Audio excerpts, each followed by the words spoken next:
సిద్ధం సిద్ధం అని చావు కొడుతున్న వైఎస్ జగన్కి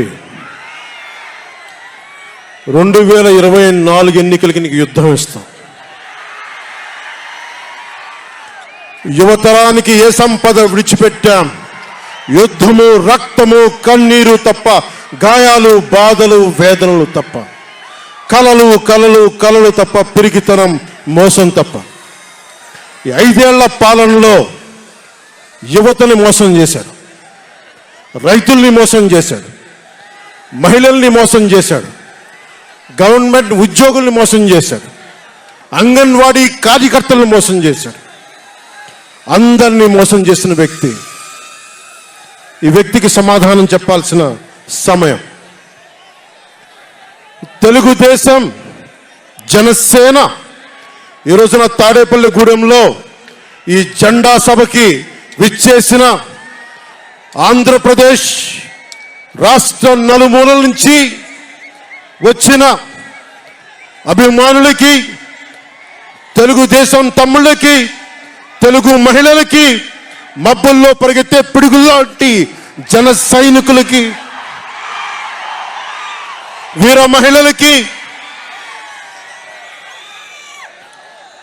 వేదిక పైన ఉన్న తెలుగుదేశం సీనియర్ నాయకులకి, పెద్దలకి, తెలుగుదేశం మహిళా నాయకురాళ్ళకి, 4 దశాబ్దాల సుదీర్ఘ అనుభవం, ఆటుపోట్లు తట్టుకొని నాకే ఉత్సాహం వచ్చేలా, నన్నే ఉరకలు పెట్టించేలా రాజకీయ ఉద్దండులు శ్రీ నారా చంద్రబాబు నాయుడు గారికి నా హృదయపూర్వక నమస్కారాలు. సోదరులు,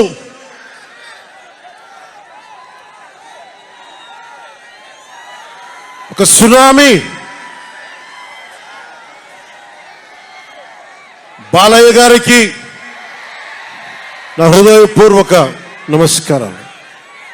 వేదిక పైన ఉన్న జనసేన నాయకులకి, ప్రతి ఒక్కరికి నా హృదయపూర్వక నమస్కారాలు. జెండా సభ సముద్రం ఒకటి కాళ్ళ దగ్గర కూర్చొని మొరగదు, తుఫాను గొంతు చిత్తం అనడం ఎరగదు, పర్వతం ఎవరికి వంగి సలాం చెయ్యదు. గొంతెత్తితే ఒక దేశపు జెండాకున్నంత పొగరుంది.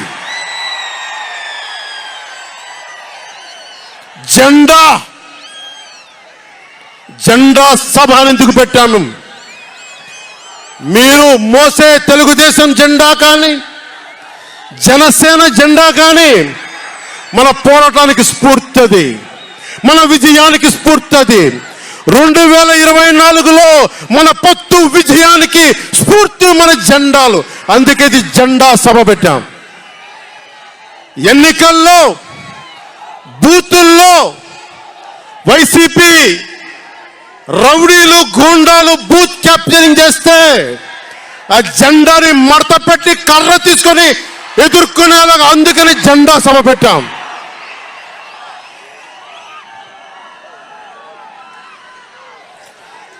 జెండాది కిందికి. వైసీపీ పాలనలో జగన్ కళ్ళ ప్రకారం అభివృద్ధికి ఒక మచ్చు తునక, ఒక చక్కటి గీటురాయి. ఆంధ్రప్రదేశ్ రోడ్ల మీద పాలు పోస్తే ఎంత క్లీన్గా ఉంటాయంటే మన గిన్నెల్లోకి పాలు ఎత్తుకోవచ్చు, అంత క్లీన్గా ఉంటాయి. చక్కగా శుభ్రమైన రోడ్లు, గుంటలు లేని రోడ్లు, తెల్లటి పాలు పోసినా కానీ తిరిగి మన గిన్నెలోకి ఎత్తుకోవచ్చు. అది వైసీపీ నాయకుడు చెప్పేది. స్కూల్లో మనకి స్కూల్ ఫినిష్ చేయగానే, కాలేజీలు పూర్తవగానే అమెరికా నుంచి, ఇంగ్లాండ్ నుంచి, విదేశాల నుంచి పరిగెత్తుకుంటాకొచ్చి మన విద్యార్థులను తీసుకెళ్ళిపోతున్నారు వైసీపీ పాలనలో. అంత గొప్పగా ఉంది. ఉద్యోగాలు ఏ మూలకెళ్ళినా కిళ్ళీ కొట్లను, బడ్డీ కొట్లను విరివిగా దొరికేస్తున్నాయి. కత్తిపోట్లు, గాయాలు, మర్డర్లు సినిమాల్లో తప్ప పాపం మన వైసీపీ పాలనలో ఎక్కడ లేవు. పిల్లలు కూడా ఇది మర్డర్ అంటే ఏంటి, పుడుచుకోవడం అంటే ఏంటి అని చూస్తున్నారు. ఈ 5 ఏళ్ల వైసీపీ పాలనలో క్లీన్ రోడ్స్ ఉన్నాయని, ఉద్యోగాలు అద్భుతంగా ఉన్నాయని, స్కూల్స్ విద్యార్థుల్లో పట్టభద్రులు అయిపోయి అందరికి ఉద్యోగాలు వచ్చేస్తున్నాయని ఒకరి పగటికల్లో ఉన్నారు. రోడ్ల మీద వెళ్ళాలంటే రోజులు అయిపోతా ఉన్నాయి. అందుకే కొంచెం కష్టమైన డబ్బులు తెచ్చి హెలికాప్టర్లు కట్టి ఇక్కడ సభాస్థల్లో దిగుతున్నాం. ఓజీలో వచ్చే remuneration,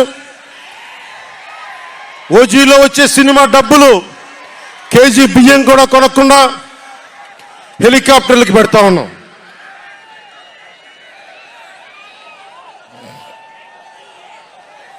behind every great fortune there is a crime అని ఫ్రెంచ్ రచయిత బాల్జాక్ అంటారు. ఏ కష్టం చేయకుండా అర్ధాంతరం నడిమంత్రపు సిరి వచ్చినప్పుడు దాని వెనక ఒక నేరం ఉంటుంది. ఇది సూక్తి యొక్క సారాంశం. క్లాస్ వార్ అని చెప్పే జగన్ 5 కోట్ల మంది ప్రజల రాష్ట్రాన్ని 5 మందికి తాకట్టు పెట్టాడు. వైఎస్ జగన్ రెడ్డి, పెద్దిరెడ్డి రామచంద్రారెడ్డి, సజ్జల రామకృష్ణారెడ్డి, మిథున్ రెడ్డి, వైవి సుబ్బారెడ్డి, మిగతా అందరూ కలుపుకొని వీరు 5 మంది కోసం 5 కోట్ల మంది ప్రజలు ఈరోజు మనం తిప్పలు పడతా ఉన్నాం, కష్టాలు పడతా ఉన్నాం. ఉద్యోగాలు లేకుండా యువత రోడ్ల మీదకి వచ్చినారు ఈ రోజున. ఇది మారాలి.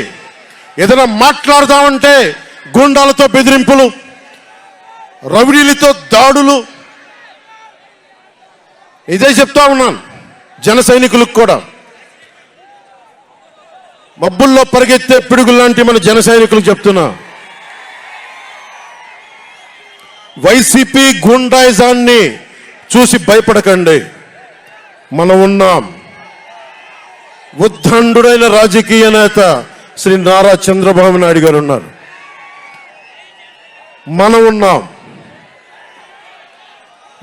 ఈరోజు చెప్తా ఉన్నా, వచ్చే 45 రోజుల ఎన్నికల్లో వైసీపీ గూండాలకి, వైసీపీ క్రిమినల్స్ కి ఈ జెండా సభ నుంచి హెచ్చరిస్తున్నాం. మీరు మా సభల మీద కానీ, మా నాయకుల మీద కానీ, తెలుగు తమ్ముళ్ళ మీద కానీ, జనసేన సైనికుల మీద కానీ, వీర మహిళల మీద కానీ, తెలుగు మహిళల మీద కానీ, సామాన్య ప్రజల మీద కానీ వైసీపీ గుండాలు దాడి చేస్తే, భయపడితే, బెదిరిస్తే నేను ఈ రోజున మీకు మాటిస్తున్నాను, వైసీపీ గుండాలకి మక్కిలు ఇరగొట్టి మడత మంచంలో పెడతాం, మర్చిపోకండి.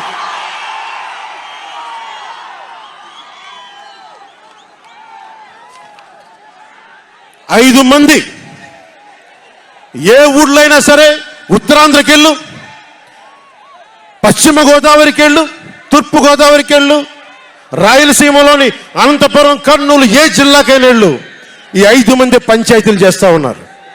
ఈ 5 మంది. మిగతా వారికి ఎవరికి అక్కడ రాష్ట్ర వనరుల మీద కానీ, వేటి మీద కానీ ఆధిపత్యం లేదు, హక్కు లేదు. ప్రతి దానికి ఎవరు ఎంత కావాలి, ఎంత ఇవ్వాలి అనేది వీళ్ళు చెప్తారు. ఈ 5 మంది చెప్తారు. ఇది క్లాస్ వార్. జగన్ మాట్లాడితే ఒక్కడు అమ్మా నేను ఒక్కనేనమ్మా, అమ్మా నేను ఒక్కనేనమ్మా అని సాగు కొడతా ఉంటాడు. అరే ఉన్న నా ఒక్క ఎమ్మెల్యేని తీసుకెళ్ళిపోయిన నువ్వు ఒక్కడివా? నువ్వు డెమోక్రసీ నీడ్స్ ఎటర్నల్ విజిలెన్స్ అంటారు. ప్రజాస్వామ్యాన్ని కాపాడుకోవడానికి నిరంతర పహారా ఉండాలి. 2014 పార్టీ పెట్టినప్పటి నుంచి ఈ రోజు దాకా నేను చేస్తుంది ప్రజాస్వామ్యాన్ని కాపాడే ప్రయత్నాలే. అందుకని నేను తీసుకునే కొన్ని నిర్ణయాలు పార్టీ పరంగా ఉండవు, వ్యక్తిపరంగా ఉండవు, రాష్ట్ర ప్రయోజనాలకు ఉంటాయి, దేశ ప్రయోజనాలకు ఉంటాయి. అంతేకాని ఏ రోజున కూడా వ్యక్తి ప్రయోజనాలను ఆశించి నేను ఎప్పుడు రాజకీయం చేయాల. ప్రజాస్వామ్యాన్ని కాపాడటానికి రాజకీయం చేశాం. ప్రజాస్వామ్యాన్ని కాపాడటానికి పొత్తులు పెట్టుకున్నాం. డెమోక్రసీలో ఎప్పుడు కూడా ఒక డిసెంట్ ఉంటుంది, ఒక వ్యతిరేకత ఉంటుంది. కోఆపరేషన్ అండ్ కన్ఫ్రాంటేషన్, సహకారం, సంఘర్షణ రెండు పక్క పక్కన ఉంటాయి. సంఘర్షించాల్సిన పరిస్థితులు ఉంటాయి, సహకారం ఇవ్వాల్సిన పరిస్థితులు ఉంటాయి. ఇప్పుడు 2024కి సహకారం ఇవ్వాల్సిన పరిస్థితి. మనం సహకరిస్తుంటేనే, తెలుగుదేశం జనసేన సహకరించుకుంటేనే 5 కోట్ల మంది ప్రజల మనోభావాలు, వారి భవిష్యత్తు బంగారంలా ఉంటుంది. మనలో మనం కలహించుకుంటే మళ్ళీ ఈ దుర్మార్గుడు, దాష్టీకుడు అయిన జగన్ మళ్ళీ వచ్చి ప్రజల్ని కంటకంగా మారతాడని చెప్పి తగ్గించుకొని మరి ప్రజల్ని గెలిపించడానికి మరి ఈ రోజున జనసేన నడుం కట్టింది. నేను మాట్లాడుతున్నప్పుడు ఒక విషయం చెప్తా ఉంటాను మీకు. మార్టిన్ నిమోలర్ అనే ఒక ప్రీస్ట్, జర్మనీ హిట్లర్ సమయంలో ఆయనకి అండగా వచ్చాడు. హిట్లర్ చాలా గొప్ప నాయకుడని ఎందుకు చెప్తా ఉన్నానంటే, జగన్ కోసం 98% చాలా అన్ని వర్గాల్లో కూడా జగన్ వంటి వెళ్ళారు. 2019లో నేను ఒక్కొక్కరి చెవులో ఇల్లు కట్టుకొని మరి చెప్పా, జగన్కి ఓటేయకండి, ఓటేయకండి, మంచిది కాదని. జగన్ బతుకు జుబ్లీ హిల్స్ సొసైటీ ఫామ్ అయినప్పటి నుంచి నాకు తెలుసు. అదే చెక్ పోస్ట్ లో ఏం చేసేవాడు నాకు తెలుసు.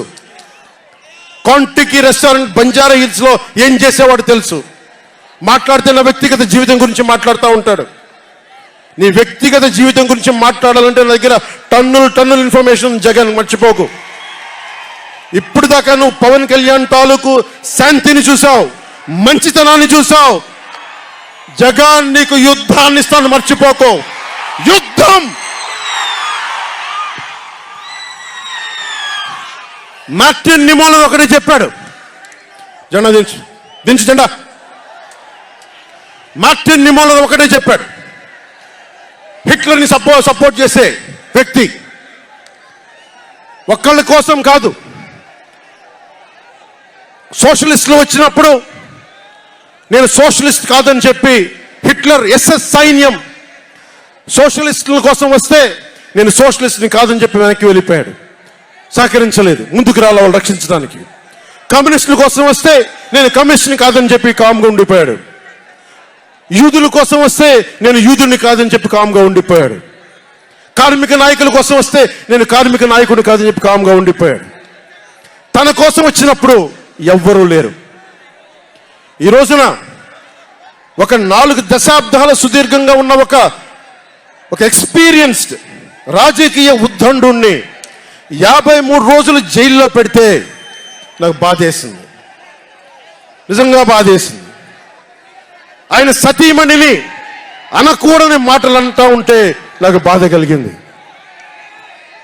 ఒక సుగాలి ప్రీతి తల్లి 2019లో ఎన్నికల్లో నేను 2 చోట్ల ఓడిపోయిన తర్వాత కర్నూలు జిల్లా నుంచి ఒక ఎస్టీ మహిళ నా దగ్గరకు వచ్చి 14 ఏళ్ళ సుగాలి ప్రీతి నా బిడ్డ స్కూల్కి వెళ్ళి చనిపోయిందేనంటే నాకు 2 చోట్ల ఓడిపోయిన నాకు నిస్సహాయత వచ్చింది. ఇట్లా ఏ మూలకెళ్ళినా ఒక కౌలు రైతులు కానీ, గిట్టుబాటు ధర రాని రైతులు కానీ ప్రతి ఒక్కరూ వారి కష్టాలను చూసి చలించిపోయాను.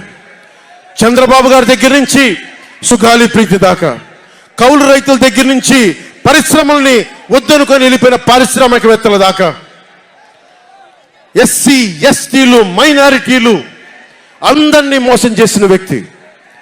నేను ఒకటే అనుకున్నా, నేను వీళ్ళ కోసం నిలబడకపోతే రేపు నాకు కష్టం వచ్చిన నా కోసం ఎవరు నిలబడరు.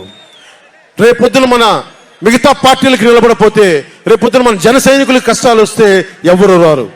అందుకని నేను ఎలయన్స్ని పెట్టాను, నేను ప్రతిపాదించాను. అలాగే గోబెల్స్ ప్రచారాలు అంటూ ఉంటారు. గోబెల్స్ ప్రచారాలు ఒకటే గుర్తుపెట్టుకోండి, జోసెఫ్ గోబెల్స్ ప్రచారాలు చేసి చివరికి అతని బతుకు తెలియదు. 1945లో ప్రపంచ యుద్ధం అయిపోయిన వెంటనే అదే బంకర్లో హిట్లర్ అద్భుతంగా ఉన్నాడు. ఇంకా జర్మనీ గెలుస్తుందని చెప్పి వాళ్ళ బంకర్లో ఎలైడ్ ఆర్మీ వచ్చి కాల్చేసే వరకు గోబెల్స్ అబద్ధాలు చెప్తూనే ఉన్నాడు. సో జగన్, నీ గోబెల్స్ ప్రచారాలు చెప్తే గోబెల్స్ పట్టిన గతే నీకు పడుతుంది, మర్చిపోకదు.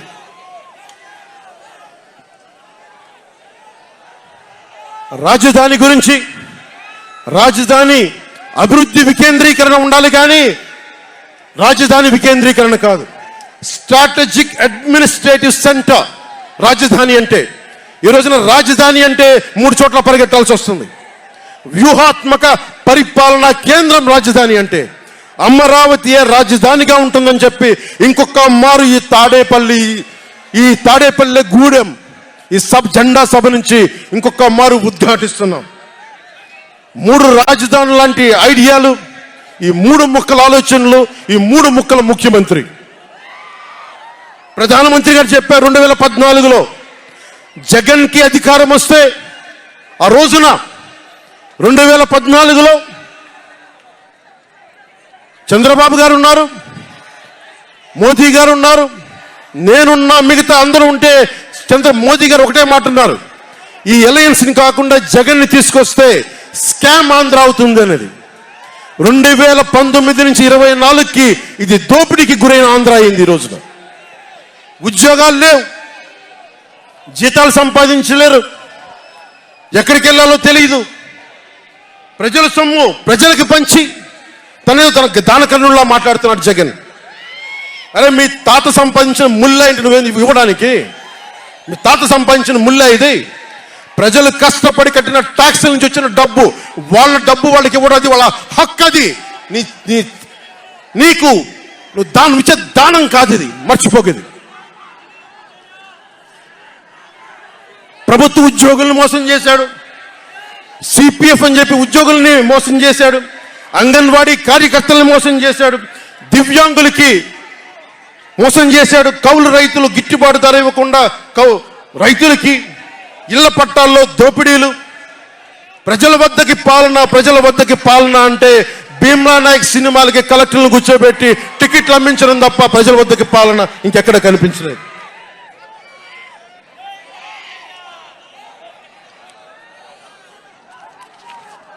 ఇక్కడున్న యువతను చూసి ఒకటే మాట్లాడుతున్నాం. నేనున్నది ఇక్కడ మీకు 10 కేజీల బియ్యం 5,000 రూపాయలు ఇవ్వడానికి కాదు, మీకు 25 సంవత్సరాల భవిష్యత్తు ఇవ్వడానికి, 25 సంవత్సరాల బంగారు భవిష్యత్తు ఇవ్వడానికి.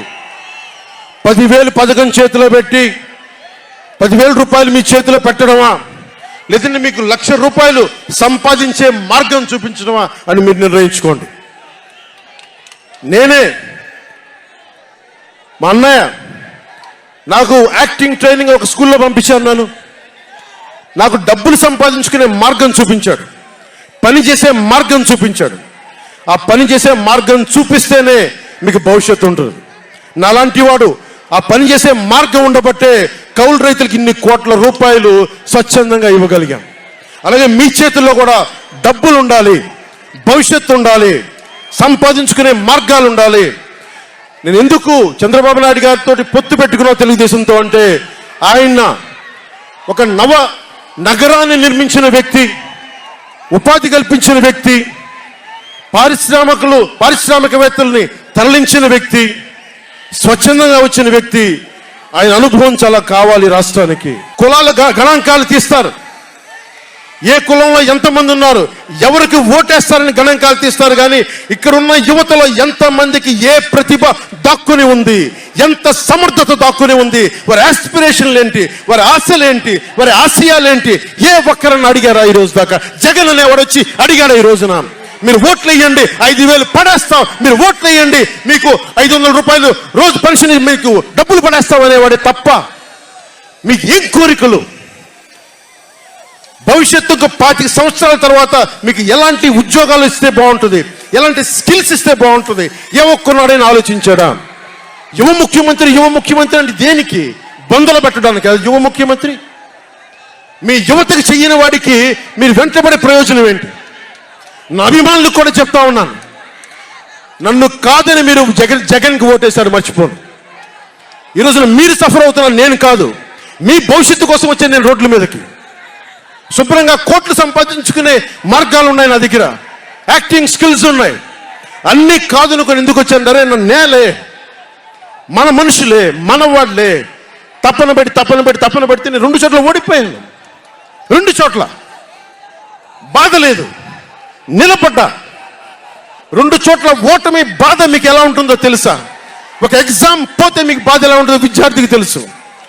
అలాంటిది నేను 2 చోట్ల ఓడిపోతే నేను నిరాశ, నైరాశ్యం, బాధ ఉండింది. ఒకటే గుర్తుపెట్టుకున్నా, ట్రైన్లో డర్బన్లో దక్షిణాఫ్రికాలో గాంధీని ట్రైన్లోంచి గెంటి వేయబడ్డ గాంధీ గారు గుర్తొచ్చారు. ఏ ఆటుపోట్లు తీసుకోకుండా మన పార్టీని నడపలేం, అవమానాలు తీసుకోకుండా ముందుకెళ్ళలేం. వారందరినీ స్మరించుకొని వారి స్ఫూర్తితోటి ఈరోజు నిలబడే ఉన్నాం, బలంగా నిలబడి ఉన్నాం, ఒక కంటకొని ఎదుర్కొంటా ఉన్నాం.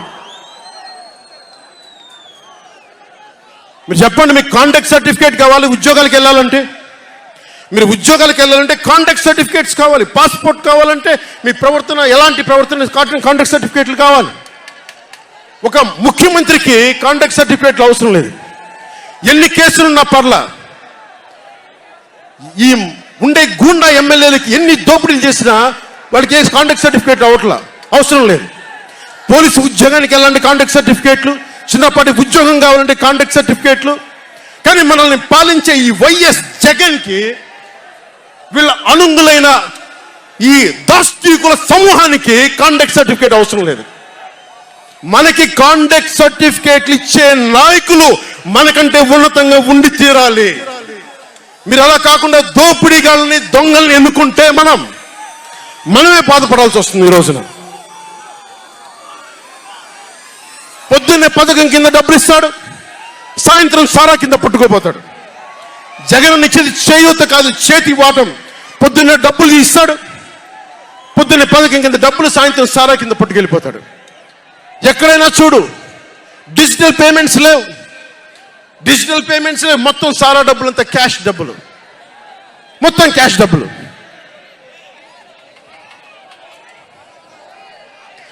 ఇలాంటిది నేను ఇన్ని రోజుల నుంచి, ఇన్ని సంవత్సరాల నుంచి నిలబడే ఉన్నాం. బాధగా ఉంది, అరే మా నేల ఏమైపోతుందని బాధ ఉంది. కింద మీద పడుతున్నాం. ఏ రోజు కూడా ఎవరిని చేయి సాచి డబ్బులు అడగలా, నిలబడి ఉన్నాం. కష్టపడి సంపాదించిన డబ్బులు తీసి పార్టీని నడిపాం. ఎవరున్నారు నా వెనక? మహామహులు ఉన్నారా? నన్ను నమ్మే నా జన సైనికులు, నన్ను నమ్మిన నా తల్లులు తప్ప ఎవరున్నారు నా వెంట? ఎందుకు నిలబడి ఉన్నాం? అరే నా దేశం బాగుండాలనే కదా, మన సమాజం బాగుండాలనే కదా, యువత భవిష్యత్తు బాగుండాలనే కదా నా తపన. అలాంటి నేను సినిమాలో ఉన్నప్పుడు కూడా అందరు హీరోలు బాగుండాలని కోరుకునేవాడిని. ఒక సినిమా హిట్ అయితే, నాది అయితే, ఒక వారమే నేను ఉంటాను. బాలయ్య గారి సినిమా సూపర్ డూపర్ హిట్ అవ్వాలని కోరుకునేవాడిని. జూనియర్ ఎన్టీఆర్ గారి సినిమా హిట్ అవ్వాలని కోరుకునేవాడిని. బాహుబలి ప్రభాస్ గారి సినిమా హిట్ అవ్వాలని కోరుకునేవాడిని. మహేష్ గారి సినిమాలు హిట్ అవ్వాలని కోరుకునేవాడిని. మెగాస్టార్ చిరంజీవి గారు అద్భుతంగా విజయాలు సాధించాలని కోరుకునేవాడిని.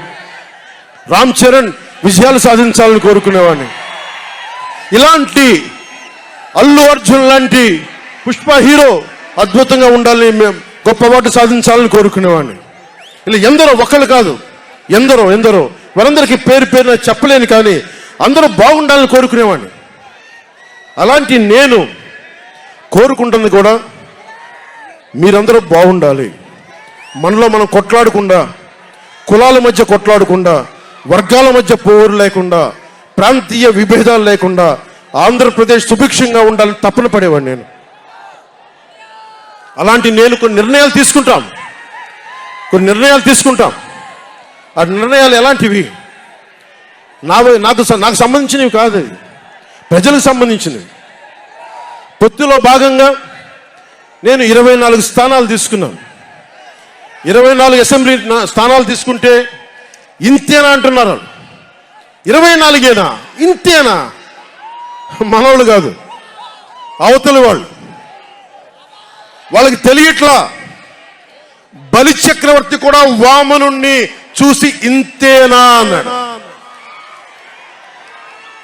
బలి చక్రవర్తి కూడా వామనుని చూసి ఇంతేనా అన్నాడు.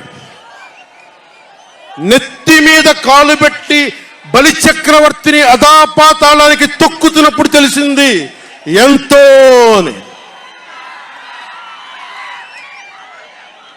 ఇంతింతై వటుడింతై నభో వీధిపై నంతై తోయిద మండలాగ్రమునకంతై వామనవతారాన్ని చూపిస్తుంది జనసేన. జగన్ గుర్తుపెట్టుకో, అధాపాతాళానికి తొక్కకపోతే నా పేరు పవన్ కళ్యాణే కాదు, నా పార్టీ జనసేనే కాదు, మర్చిపోకో.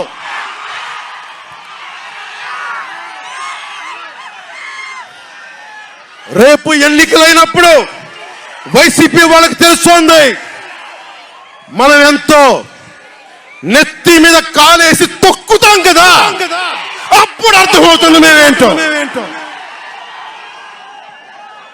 జగన్ జనసేన ఒక్క సీటు గెలిస్తేనే, జనసేన ఒక్క సీటు గెలిస్తేనే నేను రాజమండ్రి రోడ్ల పర్యవేక్షణకి వస్తానని అంటేనే రాత్రికి రాత్రి 10th క్లాస్ విద్యార్థిలాగా, 10th క్లాస్ చదువుకునే విద్యార్థిలాగా రాత్రికి రాత్రి రోడ్లు వేశారు. నైట్ అవుట్ చేసి మరి ఒక్క సీటుకే ఇదంతా, ఒక్క సీటుకే.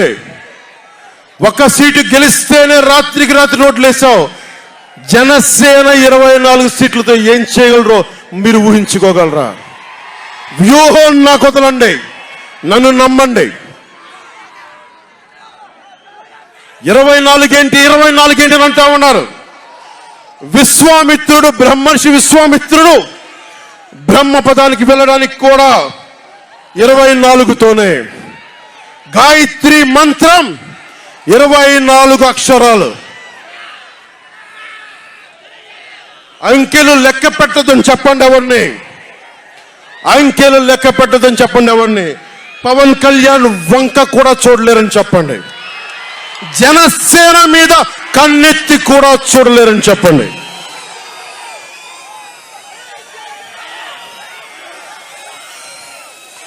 మనకి వైసీపీ జగన్ లాగా వేల కోట్లాది రూపాయలు వారసత్వంగా తినేసామా ఏంటి? మనం ఎన్నికలు రాగానే నియోజకవర్గానికి 50 నుంచి 100 కోట్లు తీయడానికి, ఖర్చు పెట్టడానికి, అన్ని స్థానాల్లో పోటీ చేయడానికి మన దగ్గర 50, 100, 1000 కోట్ల డబ్బులు ఉన్నాయి. మన దగ్గర దోచేసిన డబ్బులు ఉన్నాయా? లేదంటే 4 దశాబ్దాల సుదీర్ఘమైన అనుభవం ఉన్న ఒక వ్యవస్థలు ఉన్నాయా మన దగ్గర? తెలుగుదేశం పార్టీ నాయకుల్లాగా ఏమున్నాయి మన దగ్గర? మెతుకు మెతుకు వెతుక్కున్నాం, ఇటుక ఇటుక పెంచుకున్నాం. ఇప్పుడిప్పుడే ఇల్లు కడుతున్నాం, జనసేన ఇల్లు కడుతున్నాం, కోట కూడా కడతాం. తాడేపల్లి జగన్ కోట కూడా బద్దలు కొడతాం. సామాన్యుడు రాజకీయం చేస్తే భరించలేని ఆధిపత్యపు ధోరణి, సామాన్యులు రాజకీయం చేస్తే తట్టుకోలేరు. అధికారం వాళ్ళ ఫ్యాక్షన్ కోటల్లోనే ఉండాలి. అది దాటి మనలాంటి మామూలులోకి వస్తే, మనం వ్యూహాలు వేస్తే, మనం పొత్తులు పెట్టుకుంటే వాళ్ళు భరించలేరు. అందుకని రకరకాలుగా చెప్తారు కథలు. సామాన్యుని రాజకీయం భరించమని చెప్పండి. జగన్ సామాన్యుడు రాజకీయం చేస్తే ఇలాగే ఉంటుంది. అలాగే నాకు గాని జనసేన పార్టీకి గాని సలహాలు సూచనలు అవసరం లేదు. సలహాలు సూచనలు ఇచ్చేవాళ్ళు అక్కర్లేదు. యుద్ధం చేసేవాళ్ళు కావాలి. కొత్త రక్తంతో, కుతకుతలాడే రక్తంతో గుండెలు చడించుకునే యువ రక్తం కావాలి. దాష్టికాన్ని నిలబడే యువకులు కావాలి. కత్తులు పట్టుకునే వీర మహిళలు కావాలి.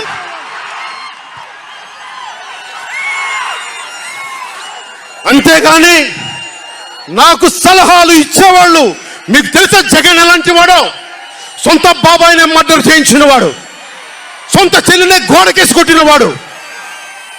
మీరు చెప్తారు నాకు సలహాలు సూచనలు. ఎవరితో యుద్ధం చేస్తున్నానో నాకు తెలుసు. జగన్ లాంటి దాష్టీకుడు దుర్మార్గుడు యుద్ధం చేస్తేనే తగ్గుతాడు, యుద్ధంతో కూలగొడితేనే కింద కూర్చుంటాడు. మర్చిపోకుండా సలహాలు సూచనలు ఇచ్చే వాళ్ళకి. అలాగే మనకు కూడా పోల్ మేనేజ్మెంట్ తెలుసా? ఆర్గనైజేషన్ బలం ఉందా? సంస్థాగతంగా పాతికిపోయిన తెలుగుదేశం పార్టీలతోటి మనం పోటీ పడగలమా? 800 నుంచి 1000 మంది బూత్ కార్యకర్తలు ఉన్నారా మనకి ప్రతి నియోజకవర్గంలో? 1000 మందికి 50 రోజులు ఎంతో కొంత డబ్బులు ఇస్తూ భోజనాలు పెట్టే సత్తా మన నాయకత్వానికి ఉందా? మన నాయకత్వం ఇంకా ఎదుగుతూ ఉంది. వెయిట్ చేయాలి. ఈలోపు రాష్ట్రాన్ని జగన్ పాలిట కానివ్వం. జన సైనికులు సిద్ధంగా ఉన్నా, ప్రజలు మన వైపు ఉన్న ప్రతి ఒక్కరిని ఓట్లకు తీసుకొచ్చే నాయకత్వం ఇంకా సిద్ధంగా ఉందా జనసేన పార్టీకి? మనందరం ఆలోచించుకోవాలి. అందుకనే అన్ని అర్థం చేసుకునే 24 స్థానాలు 3 పార్లమెంట్లో సిద్ధపడ్డాం. ప్రజల నాడి వాడి తెలియకుండా నాయకత్వాన్ని నడిపించగలమా? దశాబ్దం కాలం పాటు పార్టీని నడిపించగలమా? కొంతమంది మద్దతుదారులు అన్న పేరు మీద నా నిర్ణయాన్ని ప్రశ్నిస్తూ ఉన్నారు. జగన్ బాబాయ్, జగన్ తన బాబాయిని మర్డర్ చేసిన ఆయన మద్దతుదారులు ఆయనకు ఓట్లేసిన వాళ్ళు ఒక్క మాట అనరు, వెనకేసుకొస్తారు. హార్ట్ అటాక్ అని వెనకేసుకొస్తారు. ఓడిపోతున్నా కూడా గెలుస్తున్నామన్న ఒక నిలబడే సమూహం జగన్ పక్కన ఉన్నది. వేలాది కోట్లు, లక్షల కోట్ల ఆస్తులు ఉన్నా కానీ అక్రమంగా సంపాదించాడు అని అందరికీ తెలిసిన వెనకేసుకొచ్చే సమూహం వైఎస్ జగన్ సమూహం. ఇక్కడ నేను ఏమి చేయకపోయినా, ఏ మాటలు జగన్ నిలబెట్టుకోకపోయినా అద్భుతం, ఆహా ఓహో అనే సమూహం జగన్ వెనక ఉంది. దళితుడిని చంపి డోర్ డెలివరీ చేసినా కానీ వెనకేసుకొచ్చే సమూహం, ఫీజు రీయింబర్స్మెంట్లు ఆపేసినా కానీ వెనకేసుకొచ్చే సమూహం. 2019లో నేను 2019లో పరిమితమైన స్థానాల్లో పోటీ చేసి గెలిచుంటే మట్టుకు ఆ రోజున జనసేన ఈ రోజున రికగ్నైజ్డ్ పొలిటికల్ పార్టీ అయిపోయింది. నా వ్యూహాన్ని ఎవరు తప్పుపట్టకండి. ప్రజల్ని క్షేమాన్ని ఆకాంక్షించే వ్యూహం నాది. కానీ జగన్ ఏమో ఒకవైపు ఎవరు ప్రశ్నించరు, వాళ్ళ సమూహం. నా సమూహం నన్ను ఎందుకు ప్రశ్నిస్తున్నారు? మీరెందుకు ప్రశ్నిస్తున్నారు? జగన్ మర్డర్లు చేసిన, వారి అనుయాయులు మానభంగాలు చేసిన, దోపిడీలు చేసిన, దారుణాలు చేసిన అందరూ జగన్ వెనకేసుకొస్తారు. నేను డబ్బులు తిన్నానా? వేలాది కోట్లు సంపాదించానా? పదవులు అనుభవించానా? ఏం అనుభవించాను నేను 10 సంవత్సరాల నుంచి? అవమానాలు, తిట్లు తప్ప ఏం తిన్నాను నేను? ఏం సంపాదించుకున్నాను? కష్టపడి డబ్బులు సంపాదించుకొని పార్టీలకే కదా పెట్టింది నేను. నన్ను ప్రశ్నిస్తారు మీరు నిజంగా మటుకు నా మద్దతుదారులు అయితే నన్ను ప్రశ్నించకండి. నా వెంట నిలబడి నాతో పాటు నడవండి, మా జన సైనికుల్లాగా, మా వీర మహిళల్లాగా. ప్రశ్నించకండి నన్ను. ఎవరికుంది ఓపిక? ఈ దేశం కోసం, సగటు మనిషి కోసం కన్నీళ్లు కార్చే శక్తి ఉందా ఎవరికన్నా? ఎక్కడో విదేశాల్లో కూర్చొని, టీవీల్లో కూర్చొని నన్ను ప్రశ్నించడం కాదు, నాతో నిలబట్టడం నేర్చుకోండి అందరూ, నన్ను ప్రశ్నించే వాళ్ళంతా. మీరు వెనక నా మద్దతుదారులు అయితే నా వెంట నడవండి, నిలబడండి. నాతో నడిచేవాడే నా వాళ్ళు.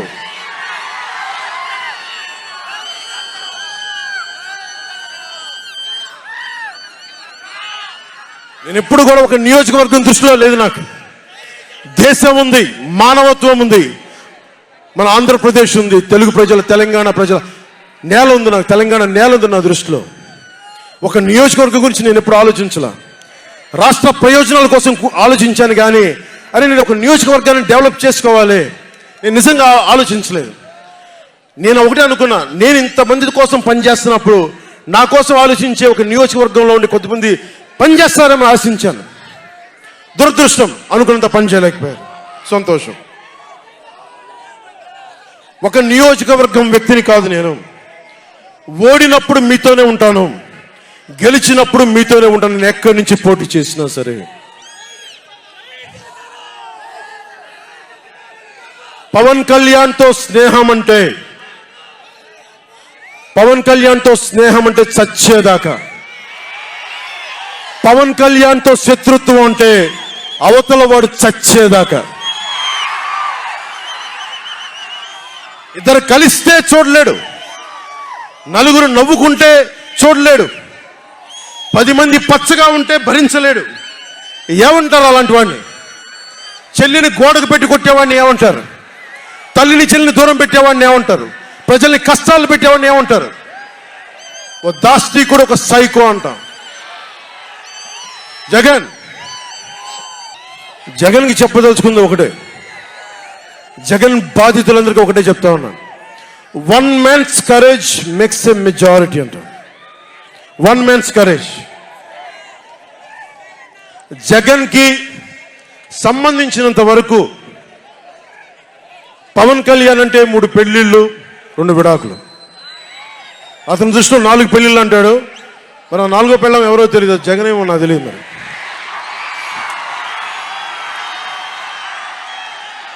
నాకు ఇదే విసుగొస్తుంది. జగన్ లేని 4వ పెళ్ళం అంటే నువ్వేరా.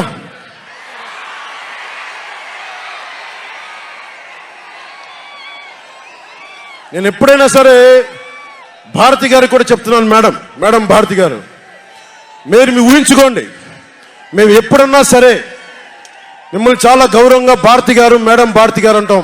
మీ ఆయన ఇంత నీచంగా ప్రవర్తించినా కానీ, చంద్రబాబు గారి సతీమణి కానీ, నియోజకవర్గంలో ప్రతి ఒక్కరిని ఇబ్బంది చేసినా కానీ, నా ఇంటి సతీమణి అన్నా కానీ పెళ్ళాలను సంబోధిస్తాడు. ఆ మాట మిమ్మల్ని అంటే ఎలా ఉంటుంది? భారతి గారు ఆలోచించండి ఒకసారి. నాకు తెలుగు వచ్చు, నేను పెద్ద ఇంగ్లీష్ మీడియం చదువుకున్న వ్యక్తిని కాదు, నాకు చాలా భాష వచ్చు, కానీ సంస్కారంగా ఉండదని మాట్లాడినంతే. జగన్, నీకు సంబంధించినంత వరకు నేను 3 పెళ్లిళ్ళు 2 విడాకులు. పవన్ కళ్యాణ్ అంటే జగన్ చెప్తున్నా విను. పవన్ కళ్యాణ్ అంటే ఆంధ్రప్రదేశ్ ప్రజల భవిష్యత్తు. పవన్ కళ్యాణ్ అంటే ఈ దేశపు యువత కాలంలో. పవన్ కళ్యాణ్ అంటే కన్నీళ్లు తుడిచే చెయ్య. పవన్ కళ్యాణ్ అంటే అర్ధరాత్రి పరిగెత్తుకుంటా వచ్చి ప్రాణాపాయంలో ఉన్న 108 అంబులెన్స్. పవన్ కళ్యాణ్ అంటే ఆడబిడ్డలకి రక్షణగా ఉండి చేతికి కట్టే రాఖీ. పవన్ కళ్యాణ్ అంటే పెద్దోళ్ల భుజం మీద ఉన్న కండువ, గర్వంతో ఎగిరే జాతీయ జెండా పవన్ కళ్యాణ్ అంటే.